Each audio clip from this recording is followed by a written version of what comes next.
Is not allowed. अब हम आते हैं असल मुद्दे की तरफ। मर्द और औरत का रिश्ता, मोहब्बत का रिश्ता, एक ताल्लुक जिसमें मर्द और औरत इश्क में मुब्तला हो जाया करते हैं एक दूसरे के, और फिर मियाँ बीवी का रिश्ता। इनको हम ज़रा रैंडमली डिस्कस करते हैं ज़रा। ये इस दुनिया का सबसे नाजुक रिश्ता है जी। माँ बाप के बाद सबसे गहरा रिश्ता है। और नाजुक इसलिए है कि दो रिश्ते मैंने देखे हैं जो दो रिलेशनशिप मैंने ऐसे देखे हैं जो टूट सकते हैं।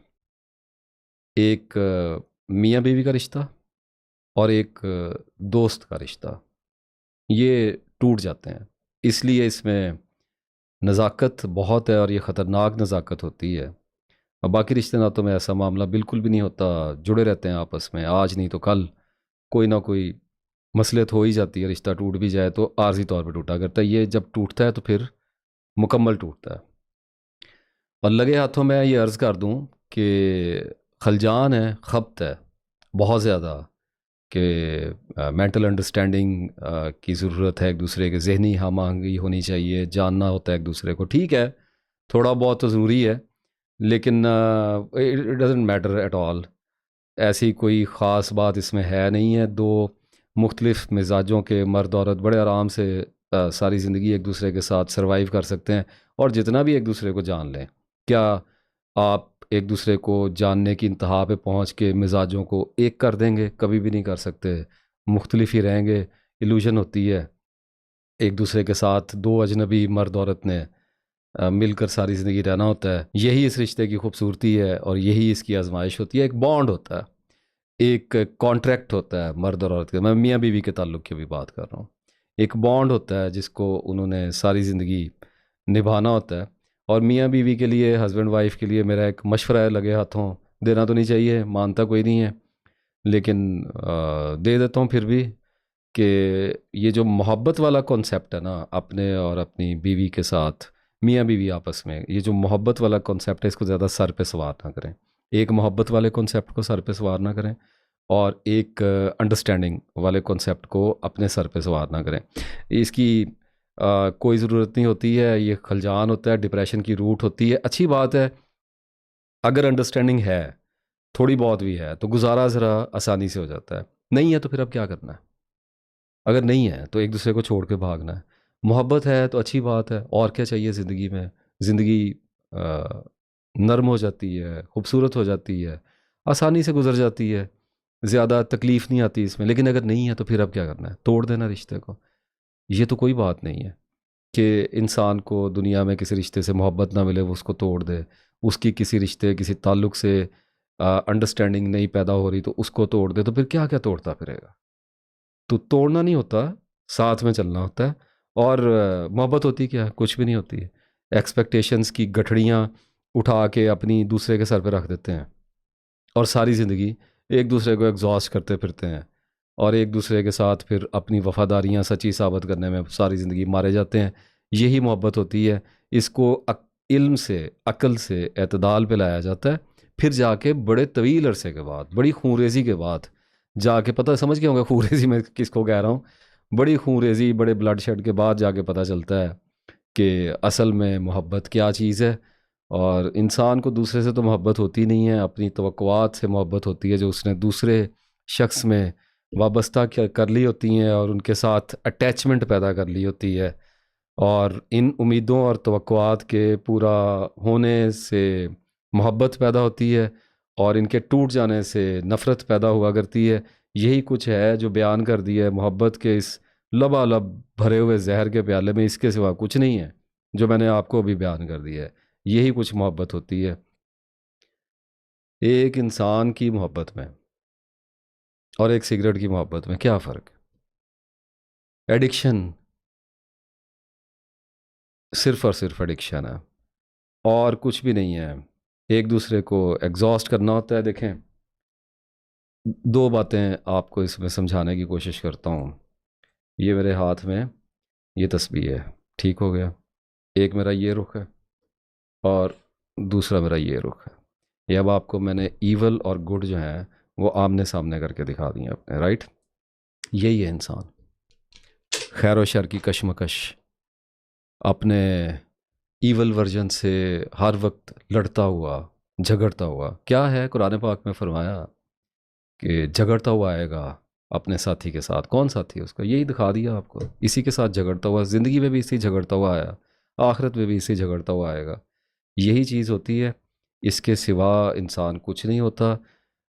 कभी स्क्रीन पे नज़र आने वाले आदमी को मुकद्दस समझने की ख़ता ना खाइएगा। मुझे एक बहुत खूबसूरत इंसान ने एक दफ़ा एक बात की, उसने कहा आप जितना भी सच बोलें लोग आपको और मुकद्दस बनाते हैं। मैंने कहा ठीक है, बनाते रहे, मैं क्या कर सकता हूँ। अगर कोई बेवकूफ़ी करने पे उतरा हुआ है तो मैं उसका क्या कर सकता हूँ। बता तो रहा हूँ, दिखा तो दिया है, एक बुराई नहीं दिखाई, पूरे का पूरा आपको मैप ही दिखा दिया अपना, इसके सिवा कुछ नहीं है। एक लम्हे में बैठा तस्वीर कर रहा है, दूसरे लम्हे में बैठा अपनी बुराइयों में चला गया है। इसी खैर व शर की कशमकश का नाम इंसान है।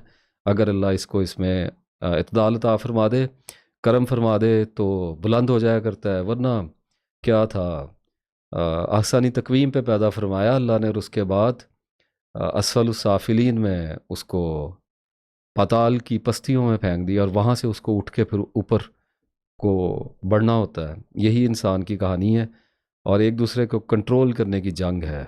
और मैं आपको बता दूं, relax, everything is already out of control, ultimately out of control. Don't ever try to control anything. और इस रिश्ते में अना जो होती है ना, वो बर्बाद करती है। जंग ही अनाओं की होती है, ताल्लुक़ होते ही अनाओं के हैं। और इंसान की फितरत ही नहीं है जी। मर्द और औरत जो होते हैं ना, उनका सारी ज़िंदगी एक साथ रहना, this is against the nature. और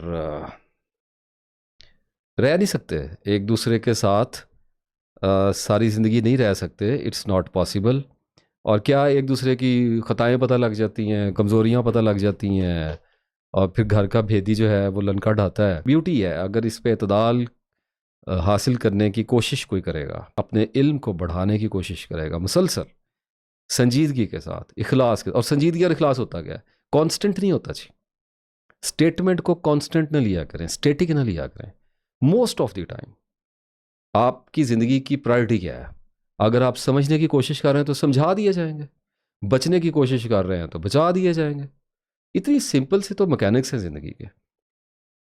अब ये जो हमारे यहाँ जो सिस्टम है ना जी, जो इसको मैं हिंदुस्तानी निज़ाम कहता हूँ, ये मादराना निज़ाम है। और मादराना निज़ाम इसलिए है, बाकी आप अरब कंट्रीज़ में देखें तो वहाँ पिदराना निज़ाम चलता है, फ़ादर ज़्यादा टेक ओवर करता है। औलाद की जो कशिश है, ख़ास तौर पे बेटों के जो ताल्लुकात हैं, वो अपने वालिद की तरफ ज़्यादा हुआ करते हैं। उनके अंदर एक मखसूस सख्ती पाई जाती है। और क्योंकि वहाँ पे बच्चे, ख़ास तौर बेटे, अपने बाप के साथ ही ज़्यादा मूव किया करते हैं, तो उनका सिस्टम थोड़ा सा डिफरेंट है। हमारे यहाँ का सिस्टम जो है ना जी, इसमें औरत को पाँव की जूती बना के रखा गया। एंशियंट है, पुराना हिंदुआना सिस्टम है, वही लेके आए आगे। अब आहिस्ता आहिस्ता बड़ी ही सख्ती के साथ, बहुत ही सर्जिकल तरीके से, बदतरीन तरीके से, भयानक तकलीफ़ के साथ इसकी तत्हीर हो रही है। और इसमें कुछ बेहतरी के इम्कानात पैदा हो रहे हैं और उसमें बहुत खौफनाक नुकाइस भी निकल के आ रहे हैं। और बहरहाल इसमें होता ही है कि अब माँ घरों में होती थी और बाप जुल्म करता था, दबा के रखता था, पीसता था, मारपीट होती थी, गाली गलोच, और सारा कुछ ही किया जाता था। कंबाइन फैमिली सिस्टम, अब एक औरत है और उसने पूरे कुनबे को खाना भी पका के देना है, सफाइयाँ भी करनी है, नौकरानी भी वही होती थी। सब कुछ पता है, सारी चीज़ें जो कुछ भी होता रहा है। बहुत से मेरे ऐसे सुनने वाले हैं जिन्होंने ये सब कुछ होता हुआ देखा है। देवरों के साथ ज़िंदगी बसर करना, सास ससुर के साथ, और देवरानियों के साथ, भाभियों के साथ, जेठानियों के साथ ज़िंदगी बसर करना, उनके बच्चों के साथ उलझना, तो एक सर्कस चलती रही है इस माशरे में। अभी तो खैर टूट गया, कहीं कहीं अब रेयर है, चल रहा है, कितनी देर तक सांस लेगा, ख़त्म हो गया। तो जो बच्चे होते थे ना, ख़ास तौर पे जो मर्द होते थे, आपको कॉन्टिन्यू में इसका दिखा रहा हूँ, कि जो बेटे होते थे वो माँ के साथ माँ के ऑब्जर्वर होते थे, उनको पता होता था कि माँ ने क्या क्या सहा है, क्या क्या बर्दाश्त किया है। तो उनकी जो सिंपथीज़ होती थी वो अपनी माँ के साथ होती थी, और माँ जो है बीवी, वो फिर खावन से बदला लेती थी औलाद की सूरत में बड़े सब्र के साथ। अपने बूढ़े होने का इंतज़ार करती थी, भाई बड़े हो जाते, मेच्योर, अपने अपने घरों के ख़ानदानों के मसाइल शुरू हो जाते थे, ज़मीन जायदाद के झगड़े आते थे, बहुत कुछ होता था। ज़िंदगी ने अपने असल रुख तो दिखाना ही होते हैं। और उसके बाद जब खावंद अकेला हो जाता था और अपनी औलाद का ख़ास तौर पे बेटों का दस्ते नगर हो जाया करता था, और अभी भी घरों की स्टोरीज़ यही हैं, तो फिर जो बीवियां हैं वो बदला लिया करती थी, तहकीर करती थी, कंट्रोल किया करती थी घर के सिस्टम को, और एक रानी बन के, एक मलका बन के तख्त पे बिठाई जाती थी, मोर्शल किया जाता था।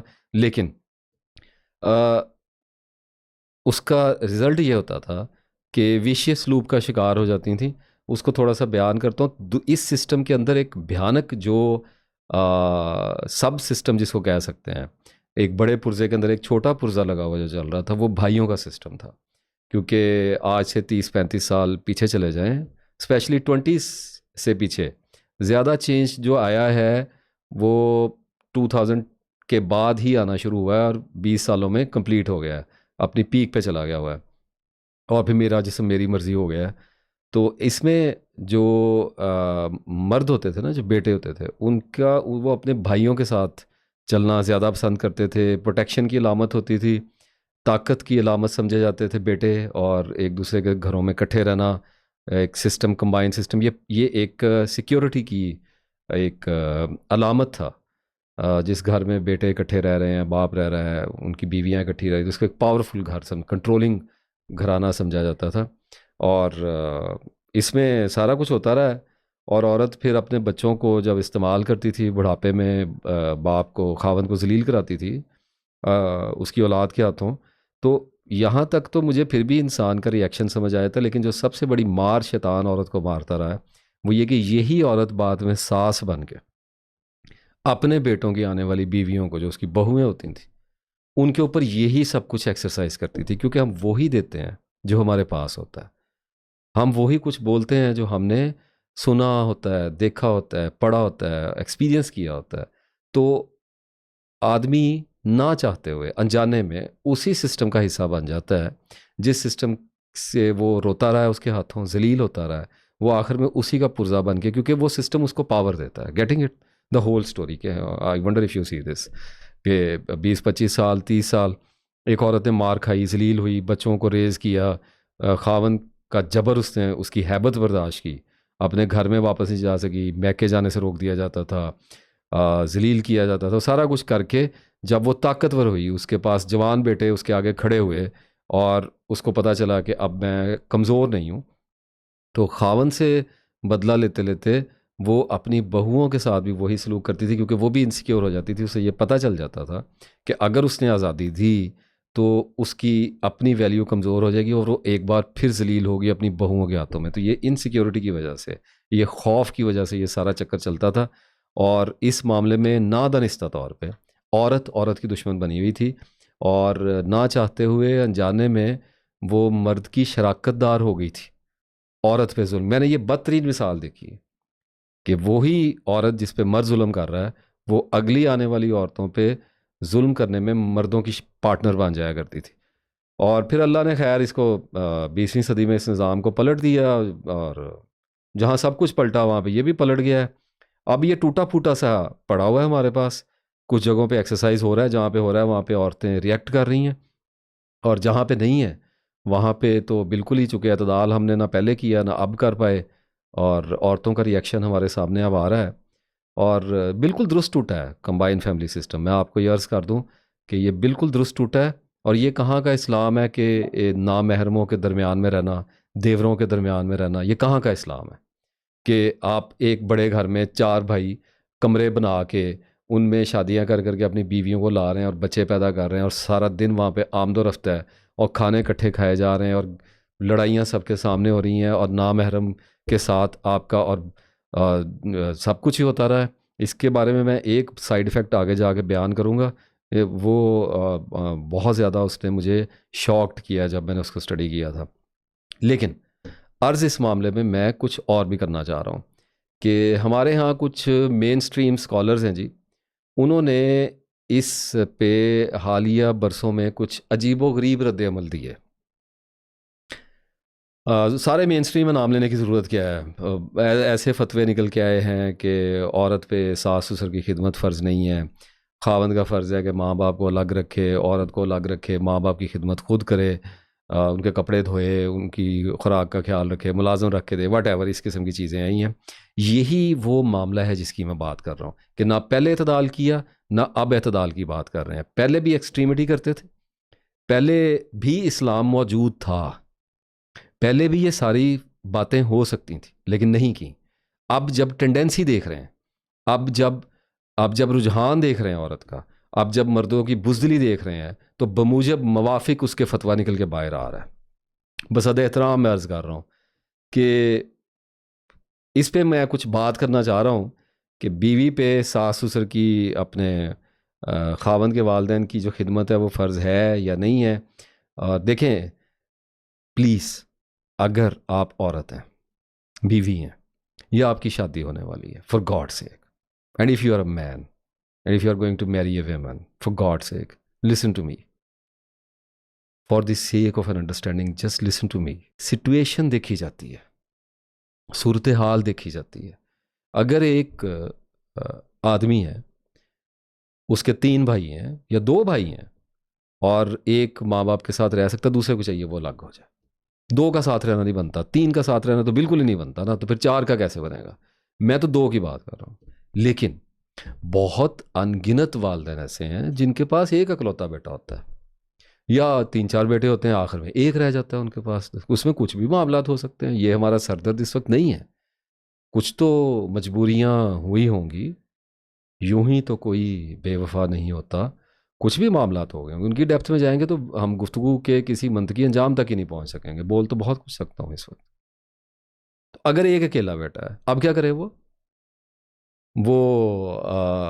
माँ बाप को छोड़ दे, बीवी को लेके अलग चला जाए, इस फतवे को फॉलो करते, तो मैं कहता हूँ कि अकल घास चरने चली गई, अकल सलब हो गई है। सिचुएशन को देखें, सूरत हाल को देखें।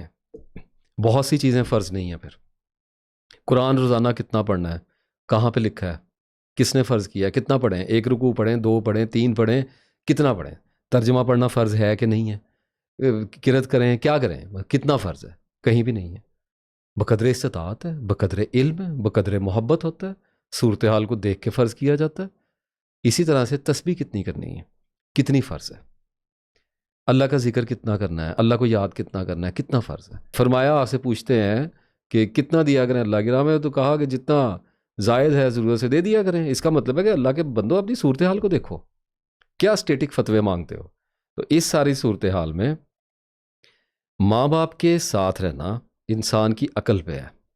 और हम अगर उस बेटे की बात करें, मैं अकेला रहता हूँ अपने माँ बाप के साथ, मेरा एक भाई है वो अलग रहते हैं।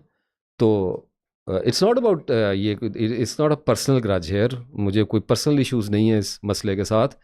मैं ये कहना चाहता हूँ कि जो बीवी है, अगर उसे पता है कि उसके खावंद के माँ बाप अकेले हैं, तो कभी छोड़ के ना जाए। ज़िंदगी पे कालक मली जाएगी, खबर दे रहा हूँ। कभी छोड़ के ना जाना, उनके साथ रहना। आएंगे मसाइल, रौंदा जाएगा, रुसवा भी किया जाएगा। देखो, जो माँ बाप के साथ रहेगा ना, उसकी बर्दाश्त का आखिरी हदों तक अल्लाह ने इम्तिहान लेना है, लेना ही लेना है। क्योंकि दूर रहने वाला जो होता है ना, वो अच्छा लगता है। एक औलाद है ना, वो 2 बच्चे हैं, 3 बेटे हैं, 2 छोड़ के चले गए, वो अलग हो गए ना, उनके साथ इंटरेक्शन ही नहीं होना।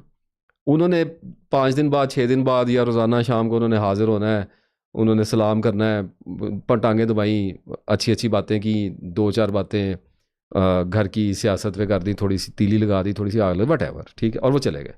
अब वो अपनी बीवियों के पास बैठे हुए हैं। जो पास रहता है ना, वो हर वक्त क्राइटेरिया के ऊपर तोला जा रहा है, वो हर वक्त परखा जा रहा है, उसकी आजमाइश है, उसको बुरा भला कहा जाएगा। ये कोई मुसीबत नहीं है, ये टेस्ट होता है। जो माँ बाप के साथ आज के दौर में रहने का फ़ैसला करता है, वो बड़ी आजमाइश को हाथ डालता है, अल्लाह उसकी मदद करता है। माँ बाप के साथ रहने से बड़ी बरकत आती है। मैं आपको सच बता रहा हूँ, मेरा 17 साल का एक्सपीरियंस है। बेपनाह बरकत आती है। बोलना तो बहुत कुछ चाहता हूँ, लेकिन थोड़े कहे को बहुत जाने। और वजह उसकी ये होती है कि जो कहता है ना, ये समझता है अपने नफ्स में, अपने ख्याल में कि मैं अच्छा इंसान हूँ, मैं मुनाफिक नहीं हूँ। फिर वो माँ बाप को कहता है कि मैं आपके साथ चलूँगा, बीवी को भी कन्विंस करने की कोशिश करता है। तो अब वो बेचारे ने कह तो दिया है, ठीक है, लेकिन गलतियाँ तो वो करेगा। क्योंकि कह देना और करना दो अलग अलग दुनियाएं होती हैं।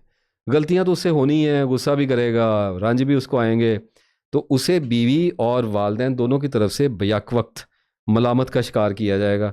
और फिर जब वो रिएक्ट करेगा या चीखेगा बेचारा, तो उसे कहा जाएगा कि तुम तो कहते हो तुम अच्छे हो, तुम तो कहते हो तुम बर्दाश्त करोगे, तुम तो कह रहे थे कि मैं ये करके दिखाऊंगा, अब बर्दाश्त करो इस चीज़ को। तो उसके ऊपर जिम्मेदारी डाली जाएगी।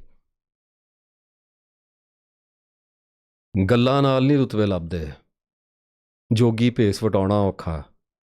तो बहुत औखा है, बहुत औखा है। लेकिन जो करने का फैसला कर लेता है, अल्लाह उसके नफ्स में इस्तात पैदा किया करता है, गुंजाइश पैदा किया करता है।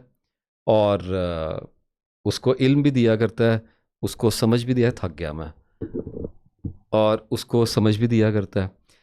अब इस सारे मामले में एक वीडियो मेरी आई थी जो मेरी लाइफ स्टोरी के ऊपर थी। और इसमें बहुत लोगों ने, ख़ास तौर पे ख़वातीन ने कमेंट किया कि आपने अपनी बीवी के बारे में ज़िक्र नहीं किया, आपने उसको अभी तक जितना भी आप बोले हैं, जो कुछ भी आपके साथ हुआ है, आपने उसमें अपनी बीवी को क्रेडिट नहीं दिया। देखें, सबसे पहली बात ये कि ये कोई मूवी नहीं है, ये कोई एंटरटेनमेंट नहीं है कि जिसके ऊपर मैंने क्रेडिट लगाने हैं, right? First of all, it's about my life, and my life is not important at all, but when it comes to my family, then सूरत हाल चेंज हो जाती है। अगर मैं कहूँ कि माँ बाप ने मेरा साथ दिया, तो फिर मैं कल को बीवी का भी क्रेडिट लेके आऊँ, फिर मैं भाई बहनों का लेके आऊँ, फिर मैं दोस्तों, तो मैं किस किस की बात करूँगा? अकेला मैं कुछ भी नहीं हूँ। आदमी अपनी ज़ात में अकेला होता है, एक्सटर्नल वर्ल्ड में वो मोहताज रखा गया है। वसाइल का मतलब इंसान है। किसी इंसान की हरकत से कुछ असबाब पैदा हुआ करते हैं, राइट? तो हम अपनी ज़िंदगी में जब मूव कर रहे होते हैं, तो हम बहुत सारे लोगों की मदद के ज़रूरतमंद होते हैं, और उसमें relationships plays a very significant role, my dear.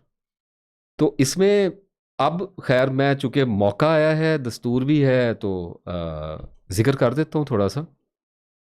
वैसे मैं इस पे बात नहीं करना चाह रहा था, क्योंकि आई am very serious about, I am very sensitive about my family. और फिर बोलने में तो कुछ है नहीं है, अपने बारे में तो सब कुछ ही बयान किया जा सकता है, लेकिन फैमिलीज़ को फिर कंसर्न्स हो जाते हैं। लेकिन कुछ ना कुछ मैं बयान कर देता हूँ। देखें जी, दो काम मैंने ज़िंदगी में मेरे से हुए, मैंने किए नहीं। एक तो मैं अपने पेरेंट्स के साथ रहने में कामयाब हो गया, अल्लाह ताला ने मुझे तौफीक बख्श दी। और दूसरा, अल्लाह ताला ने मुझे जो तकलीफ़ों में से गुज़ारा, और मैं अपनी वजह से ही गुज़रा उनमें, ऑब्वियसली, उनमें अल्लाह ताला ने मुझे सुरखरू किया। ये दो काम ही मेरी ज़िंदगी की असास हैं, यही मेरा असासा है। तो अब इस मामले में मेरे पेरेंट्स ने मुझे बेपनाह सपोर्ट किया, मेरे भाई बहनों ने, मेरे दोस्तों ने, हर एक ने सपोर्ट किया, लेकिन मैं अपनी ज़ात में अकेला ही मुसाफिर रहा। अब बीवी की अगर जहाँ तक बात करें, तो हो नहीं सकता कि जो मैं अपनी लाइफ स्टोरी बता रहा हूँ, पहली बात तो ये कि जो लाइफ स्टोरी बयान की है ना, वो 5-10%, अगर मैं ज़्यादा भी मार दूँ तो 15-20 होगी, इससे ज़्यादा मैंने नहीं की बयान। उस पर भी मुझे डिस्क्लेमर लगाना पड़ गया कि इसको जो ज़रा थोड़े दिल वाले लोग हैं, ज़रा कमज़ोर दिल हजरात हैं, वो इसको ना सुने। लोग मिमिक भी करते हैं जी, और वहम भी पालते हैं, और उनको ये खदशात वसवसे भी लग जाते हैं कि कहीं हमारे साथ ना ये सारा कुछ होने लग जाए। बहुत कुछ देखना पड़ता है। और फिर कुछ लोग ये भी कहते हैं कि एग्जैजरेशन करता है, झूठ बोलता है। तो इन चीज़ों से बचना पड़ता है। बीवी ने बिल्कुल सपोर्ट किया, अल्लाह ताला उसको इसका अजर दे। मेरे जैसे आदमी के साथ रहना बिल्कुल आसान काम नहीं है। It's very tough job, I am very tough, and I am a very different kind of a guy. और इस मामले में अल्लाह ताला ने मुझे एक ऐसी खातून दी। 2 साल मेरी मंगनी रही अपनी बीवी के साथ, और हमारी कभी बात नहीं हुई जी। मैं अपनी सास को, अपनी सालियों को, जो मेरी बहनें हैं, उनको फ़ोन कर दिया करता था महीने डेढ़ महीने के बाद, और खूब गपशप होती थी। बोलने वाला आदमी हूँ, आपको पता है। लेकिन मैंने अपनी वाइफ से कभी बात नहीं की, उस वक्त वो मेरी मंगेतर थी, क्योंकि मैं इस बात को समझ चुका था कि मेंटल अंडरस्टैंडिंग की कोई ख़ास ज़रूरत नहीं है, we can live with strangers, इसमें कोई इशू वाली बात नहीं है। और वही हुआ जब हम मिले हैं शादी के बाद। तो बल्कि इफ़ आई रिमेंबर कि मेरी शादी से एक हफ़्ता पहले मेरी एक साली हैं, उनका मुझे फ़ोन आया कि नासिर भाई, आपको पता है कि आपकी शादी हो रही है। मैं हंस पड़ा, मैंने कहा obviously I am the groom, मुझे पता है। तो उन्होंने कहा नहीं, लगता नहीं है कि आपकी शादी हो रही है, आप लोगों ने अभी तक आपस में बात ही नहीं की है, थोड़ी सी बात कर लें एक दफ़ा। तो क्या बात होनी थी, एक हफ़्ता रह गया शादी को, सलाम दुआ खैरियत, बस यही चीज़, क्या चल रहा है, ऐसा कुछ हो गया। तो अब we when we met we were completely strangers, और हम 17 साल हो गए शादी को। और सक्सेसफुली का वर्ड तो मैं बिल्कुल यूज़ नहीं करूँगा, बड़ी प्रॉब्लम्स आई शादी में, बहुत कुछ हुआ, जैसे सारी शादियों में होता है, कोई भी लीनियर राइड नहीं होती है किसी के पास। इस मामले में अगर क्रेडिट की बात है, तो अल्लाह ताला ने मेरी बीवी का मिजाज ऐसा बनाया, और ये उसकी खूबी है कि एक तो उसने कभी पैसे का दबाव नहीं लिया, खौफ नहीं खाती, और स्टेबल औरत है, कॉर्पोरेट लेडी है, और संजीदा मिजाज की खातून है। और ये है कि जितना कुछ मेरे ऊपर गुजरा, उसमें से आप यूं समझिए कि बहुत कुछ मैंने बताया भी नहीं। एक लिमिट है ना बताने की, उसके बाद आप बताने से बेपरवाह हो जाते हैं, कितना शेयर करेंगे, सारी बातें तो हम डिस्कस कर चुके हैं वीडियोस में। और लेकिन बहुत कुछ मुझे शेयर करना भी पड़ता था, आप जुड़े होते हैं एक दूसरे के साथ, छुप